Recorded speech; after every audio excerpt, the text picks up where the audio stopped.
Welcome to the Huntington Museum of Art. My name is Jeff Fleming and I serve as its executive director. We're going to go inside in a few moments and see a wonderful exhibition on the history of the artists of Huntington in celebration of the city's 150th anniversary. Let's go in.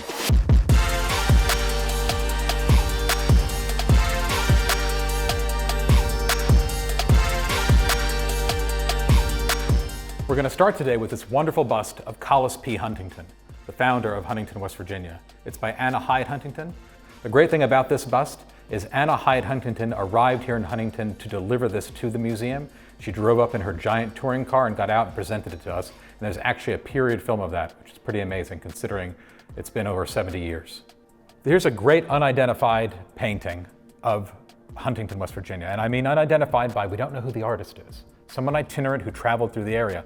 But this is the far end of Huntington. If we're thinking about Huntington today, most of the downtown would be behind this hill.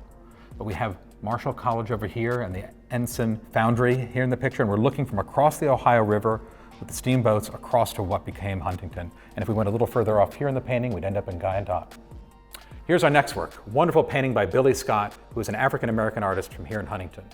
He would create scenes based on the history of Huntington, so we have a view here of 9th Avenue and 16th Street and the Barnett School for Colored Children. Billy started exhibiting at the museum in the 1980s, and he is a treasure of the artistic community in Huntington.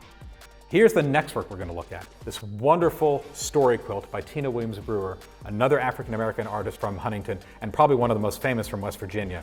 These wonderful quilts that she does, all hand-worked with beadwork, sewing, and they all tell a story, this one based on the tragedy of Gauley Bridge.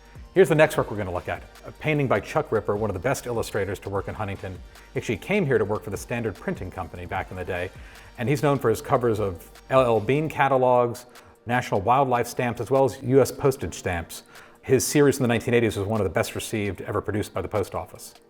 And here's the next one we're going to look at, this wonderful set of fencing teapots by Kathleen Neavesi, who was raised here in Huntington, went to school for ceramics, and actually has been for many years now the Huntington Museum of Art's artist in residence. Aren't they amazing? And here's a great print by Don Pendleton, the renowned skateboard artist. Again, Huntington artist, lived here for many years, and has gone on to international acclaim for his designs for posters, album covers, including a Grammy Award. Here is a great abstract painting by June Kilgore, who is by far the best abstract painter to come out of West Virginia. It's called Inner Pyramid. It's from the Energy Grid series, and it's something that actually we bought here at the museum in 1979. She taught for decades at Marshall University and is one of probably the two best painters ever to work in Huntington. And finally, we've got this wonderful case of glass. Of course, we know glassmaking was integral to the history of West Virginia. Here we have two pieces, this red figure and that yellow vase by the Moretti brothers, who came from Italy after training there as masters and worked here in Huntington. And then this wonderful vase, number 597 in purple, by Wayne Husted, who worked at Blenko. Well, thank you for joining me today up on the Hill.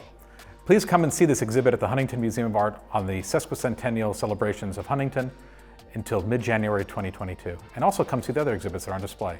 Thank you again.